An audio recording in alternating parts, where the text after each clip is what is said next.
Ako ang dagat. Minsay malinaw, minsay buhay.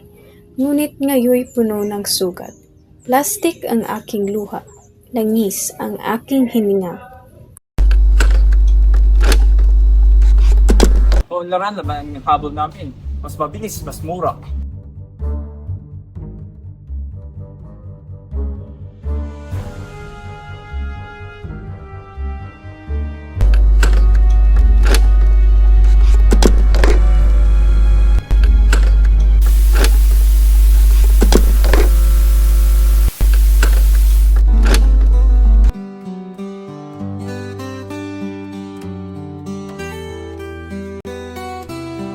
Isang supot ngayon, isang bundok ng basura bukas. At bakit parang hindi nyo iniisip ang bukas na iiwan sa amin?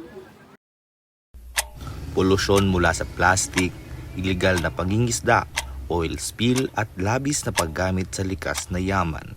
Ito ang mga sanhi ng pagkasira ng ating karagatan.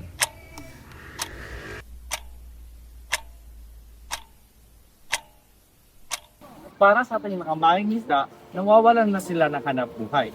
Mga lambat nilang wala ng laman at puno na ng basura.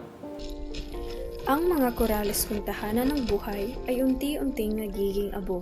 Ang mga isdang anak ko ay nalulunod sa plastik na gawa ninyo. Hindi pa huli ang lahat. Maaari tayong magsimula sa simpleng pag-iwas sa single-use plastic, sa wastong pagtatapon ng basura, at sa pangangalaga ng karagatan.